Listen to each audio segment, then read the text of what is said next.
있습니다. 어느 날 한 교수님이 강의실에 들어와서 학생들에게 실험을 하나 보여주기로 했습니다. 교수님은 큰 유리병, 큰 돌멩이들, 작은 자갈, 그리고 모래에 물을 준비했습니다. 교수님은 먼저 그 유리병에 큰 돌멩이들을 하나씩 넣기 시작했습니다. 돌멩이가 거의 병의 입구까지 가득 차자 교수님은 학생들에게 물었습니다. 여러분, 이 병이 가득 찼습니까? 학생들은 네 라고 대답했습니다. 그러자 교수님은 작은 자갈을 넣기 시작했습니다. 이 자갈들은 큰 돌멩이들 사이에 빈틈을 메웠습니다. 교수님은 다시 학생들에게 묻습니다. 이제 가득 찼습니까? 또 학생들은 당연히 네라고 대답을 했습니다. 이번에는 교수님이 모래를 병에다가 부었습니다. 이 모래는 큰 돌멩이와 자갈 사이에 이 작은 틈까지 모두 채웠습니다. 그리고 다시 묻습니다. 이제 가득 찼습니까? 학생들은 네, 이번에는 정말 가득 찼습니다 라고 대답했습니다. 그러자 교수님은 물을 그 병에다가 부었습니다. 이 물은 모래와 자갈 사이에 빈 공간까지 모두 채웠습니다. 그리고 학생들에게 이렇게 말했습니다. 여러분, 이 실험에서 우리는 무엇을 배울 수 있습니까? 그러자 한 학생이 대답했습니다. 아무리 바쁜 삶이어도 더 많은 일을 할 수 있다는 공간이 있다는 것을 보여줍니다.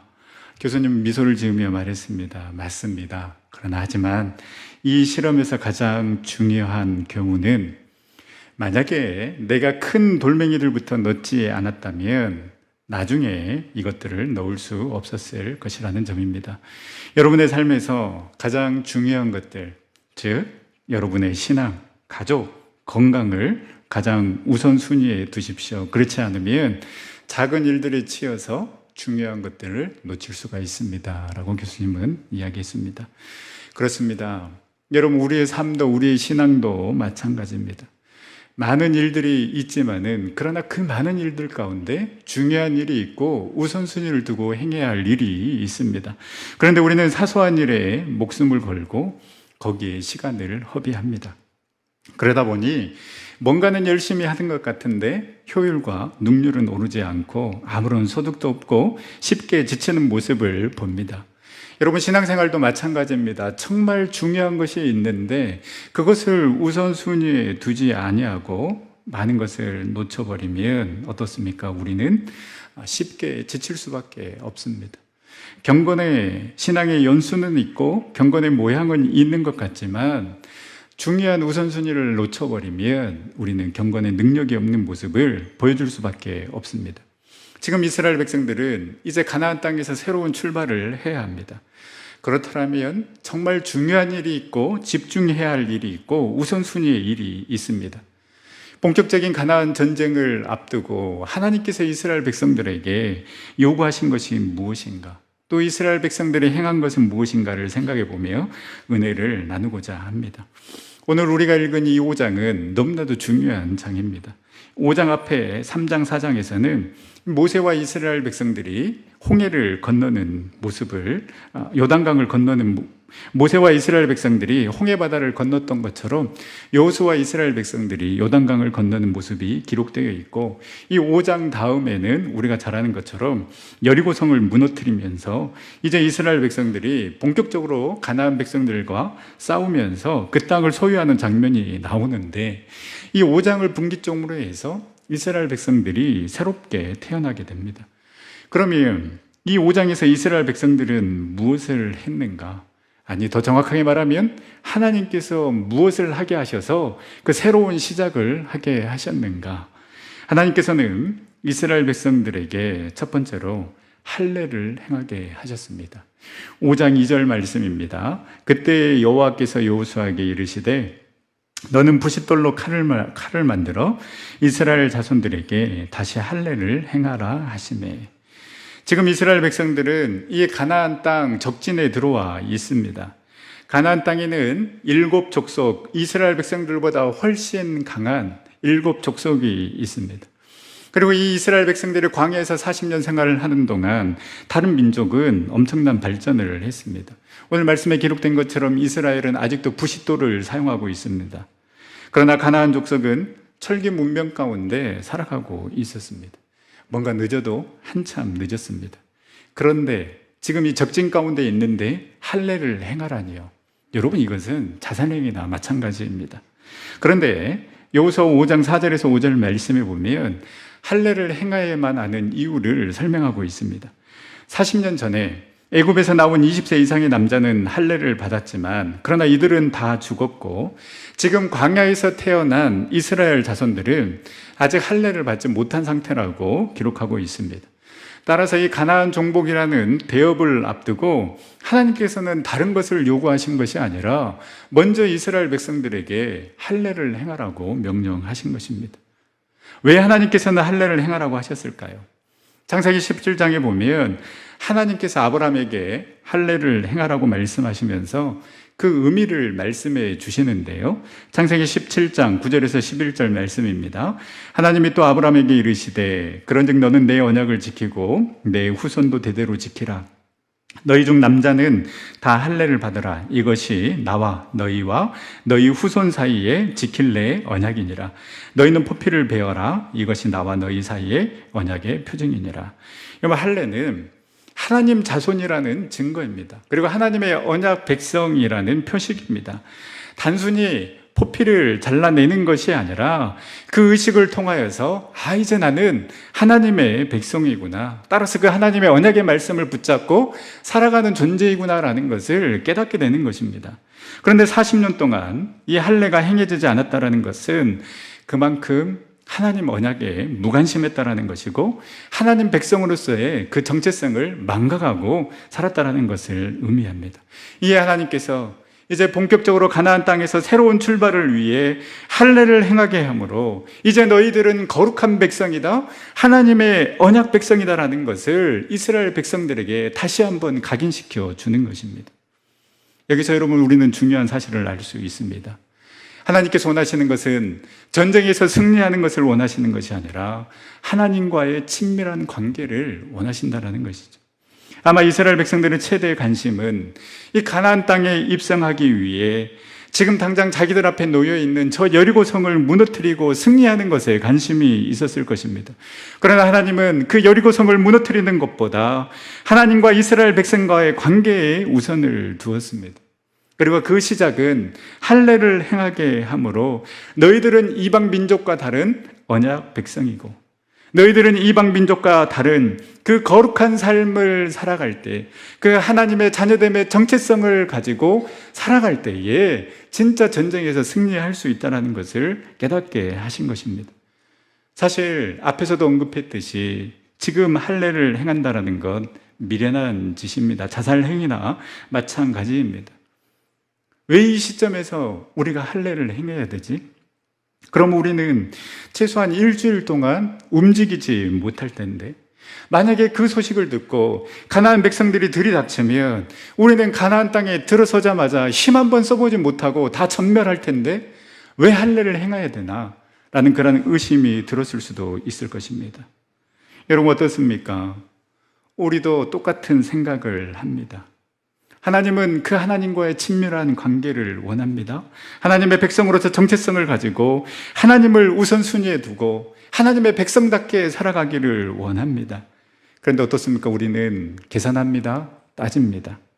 아니, 해야 될 일이 이렇게 많은데 왜 굳이 예배를 드려야 되지?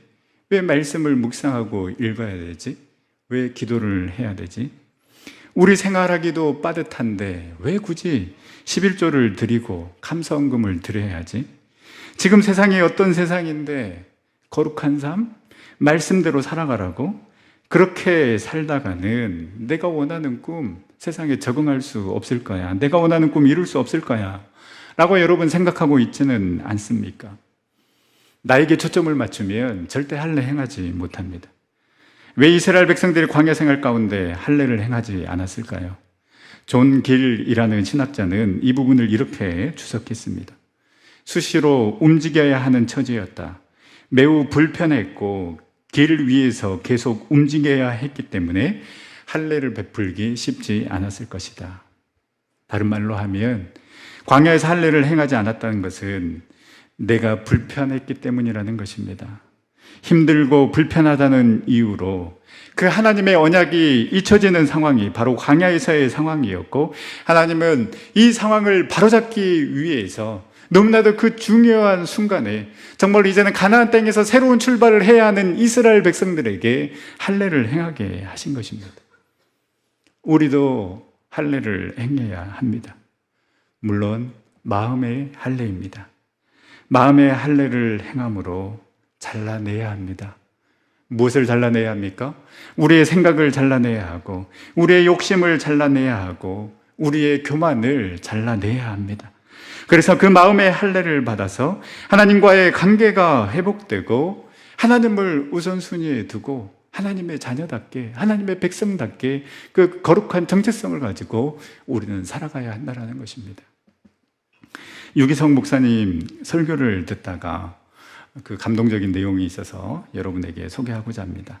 이 높은 뜻 정의교회에 오대식 목사님이 계시는데, 그 목사님이 일본에서 목회하실 때 일본 교회의 초청을 받아서 이제 설교를 하러 가는데, 이 설교 전에 남성 중창단이 특성을 하겠다고 이 남자 세 분이 나오는데 깜짝 놀랐다는 것입니다. 딱 보기에도 야쿠자였기 때문입니다. 덩치도 그렇고 머리도 짧고 또 라운드 티에 또 문신에 이 보자마자 이 사람들은 야쿠자구나 라고 목사님이 생각을 했답니다. 이 세 사람이 나와서 특성을 하는데, 그런데 너무나도 아름다운 목소리로 아름다운 화음으로 찬양을 하는 것입니다. 눈을 감으면 은혜가 되고 눈을 뜨면 시험이 들고 그러다라는 것입니다. 이 찬양을 하고 난 다음에 한 분이 간증을 하시는데, 우리 세 사람은 세 가지가 다 동일합니다. 하나는 보시다시피 우리는 다 야쿠자 출신입니다. 두 번째, 우리 세 사람 다 아내가 한국 사람인데 아주 예수를 잘 믿는 사람으로 우리를 위해서 그동안 금식하고 눈물로 기도했습니다. 그래서 우리가 다 예수님을 믿고 구원받았습니다. 세 번째는 하면서 왼손을 펼치는데 세 사람 다 새끼손가락이 없다는 거였습니다. 일본 사람들에게 그것이 뭘 의미하는지 직감적으로 아니까 이 목사님이 충격이었다고 합니다. 이 세 사람이 더 이상 야쿠자 생활을 할 수 없기 때문에 조직의 그 두목에게 가서 우리 그만두겠다, 하나님의 방식이 아니기 때문에 우리는 이 일을 계속할 수 없다라는 말을 듣고 이 두목이 조직원들을 다 모았습니다. 그리고 두목 손에는 칼이 들려 있었고, 거기서 자기 새끼 손가락을 칼로 잘라내고서야 조직에서 나올 수 있었다고 합니다. 이 간증을 듣고 오대신 목사님이 교인들에게 물었습니다. 여러분은 예수님을 믿고 따르기 위해 무엇을 잘라내셨습니까? 저도 여러분들에게 묻고 싶습니다. 여러분은 그 하나님과의 관계 회복을 위해 무엇을 잘라내셨습니까? 아직도 잘라내지 못하고 붙잡고 있는 것들은 무엇입니까? 사랑하는 전성교 성도 여러분, 이제 우리도 그 마음의 할례를 행함으로 잘라내야 할 것들 다 잘라내고, 그래서 하나님과의 관계가 회복되고 그 하나님의 거룩한 백성으로서의 삶을 살아가는 우리 전생의 식구들이 다 될 수 있기를 간절히 소망합니다. 두 번째로, 하나님께서는 그 새로운 출발을 하는 이스라엘 백성들에게 유월절을 지키라고 말씀하십니다. 10절에 또 이스라엘 자손들이 길갈에 진쳤고 그달 14일 저녁에는 여리고 평지에서 유월절을 지켰으며, 이스라엘 백성에게 여러분, 이 유월절은 구원의 날이요 해방의 날이요 하나님의 놀라운 사랑과 은혜를 경험한 날이었습니다. 바로 애굽 백성에게 내린 10가지 재앙 중 마지막 재앙은 장자의 죽음이었습니다. 이 장자의 죽음, 이 엄청난 재앙에서 이스라엘 백성들이 구원받을 수 있었던 것은 바로 어린 양의 피였습니다. 어린 양을 잡아서 그 피를 문 임방과 좌우 설주에 바르는 집에는 재앙이 임하지 않고 구원을 받았습니다. 그래서 이스라엘 백성들은 우리도 애굽 사람들처럼 그 장자가 죽을 수밖에 없었지만 어린 양의 피로 말미암아 우리가 살아났구나, 구원받았구나, 그 은혜를 생각하는 날이 바로 유월절이었습니다. 그러나 그들은 광야 생활을 하며 이 날을 잊고 있었습니다. 출애굽에서 시내 광야에서 처음 유월절을 지켰지만 그 이후로는 유월절이 지켜지지 않았습니다. 구원의 감격과 기쁨, 이스라엘 백성들을 향한 그 하나님의 사랑은 기억되지 않았고 기념되지 않았습니다. 하나님께서 말씀하십니다. 그 여리고성 전쟁에 앞서서 너희가 전략을 세우고 군사훈련을 하기 전에 내가 너희를 어떻게 사랑했는지, 너희들이 어떻게 구원받았는지 이 유월절을 통하여서 다시 한번 생각해 보라는 것입니다. 38년 동안 잊었던 그 하나님의 구원, 하나님의 은혜와 하나님의 사랑을 다시금 기억하고 그 사랑 가지고 이 가나안 땅에서 새로운 출발을 하라고 하나님께서 말씀하시는 것입니다. 나의 사랑에 한번 빠져보라는 것입니다. 내가 너희를 구원했던 그때를 생각해 보라는 것입니다. 그리고 구원의 감격과 기쁨을 간직하며 가나안 땅에서 살아가라는 것입니다. 여러분, 이 하나님의 요구는 저와 여러분들에게도 동일한 요구입니다. 하나님께서는 우리가 세상에서 성공하고 많은 돈을 버는 것보다 그 하나님과의 관계 속에서 내가 너를 얼마나 사랑하는지, 내가 너에게 얼마나 큰 구원과 은혜를 베풀어 주셨는지, 이 유월절, 바로 이 예배를 통하여서 그 하나님의 은혜와 사랑을 기억하라는 것입니다. 여기에서 이 예배의 자리에서 그 은혜와 사랑을 받아서 세상 가운데 나아가서 승리의 삶을 살아가라는 것입니다. 여러분, 이것이 믿음입니다. 그리고 이것이 하나님께서 이스라엘 백성들에게 원하셨던 것처럼 지금 저와 여러분들에게도 원하시는 것이 바로 여러분 이것인 줄 여러분 믿으시기를 바랍니다.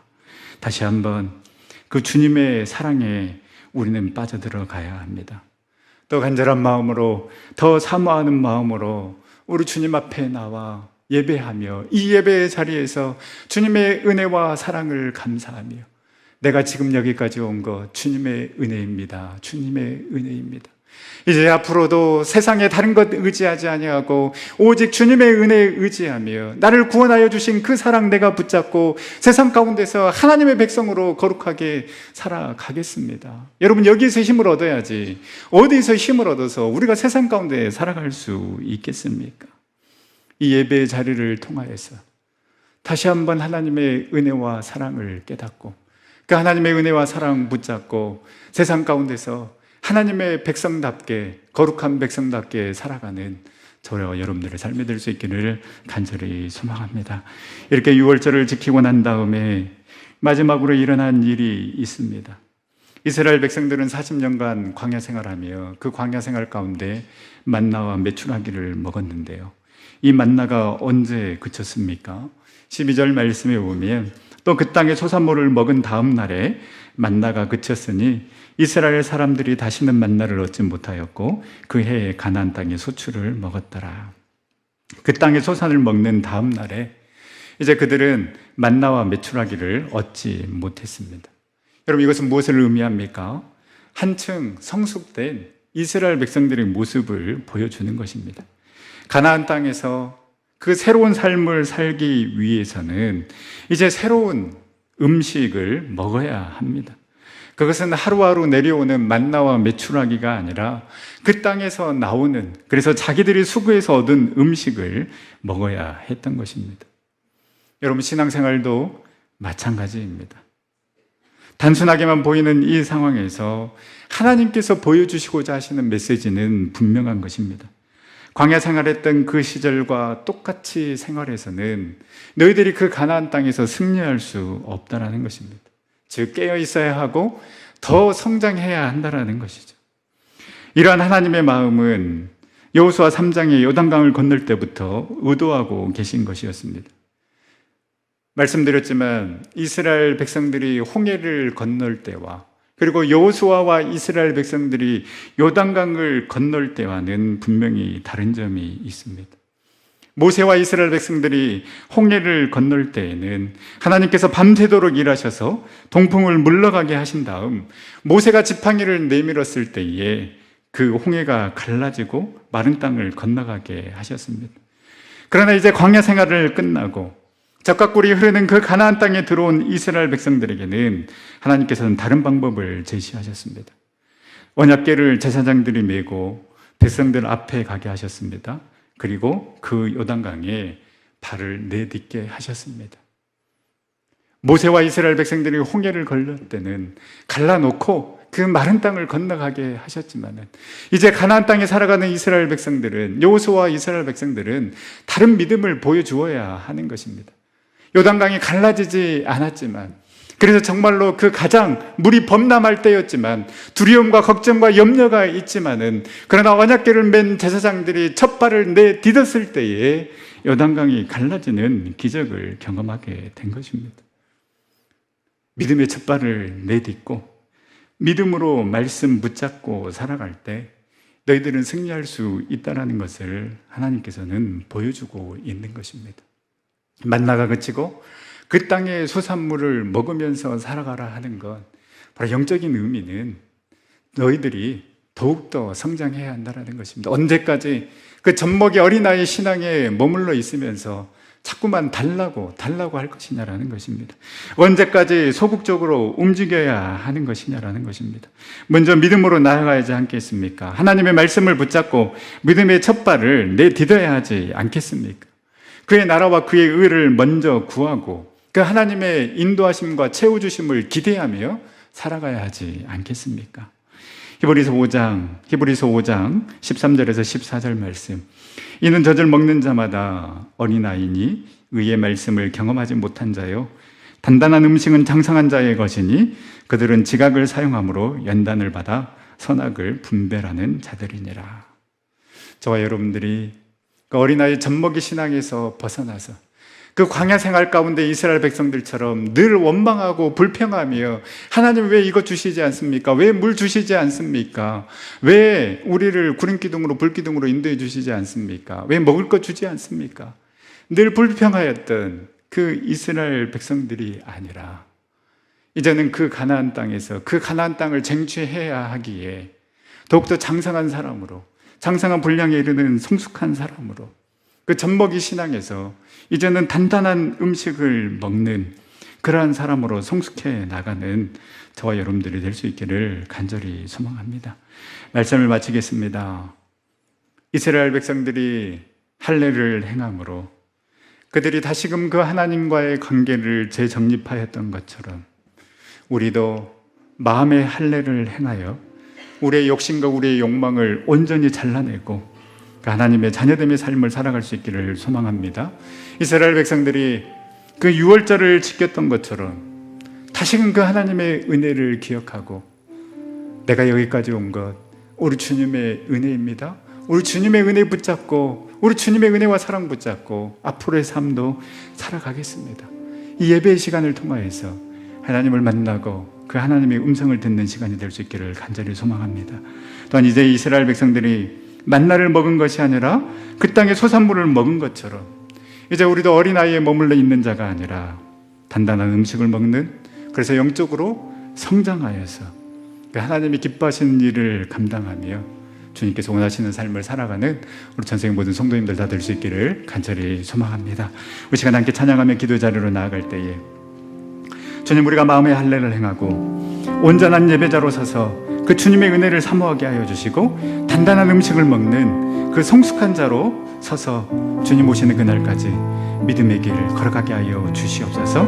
그 간절한 마음 담아 함께 찬양하며 나가도록 하겠습니다.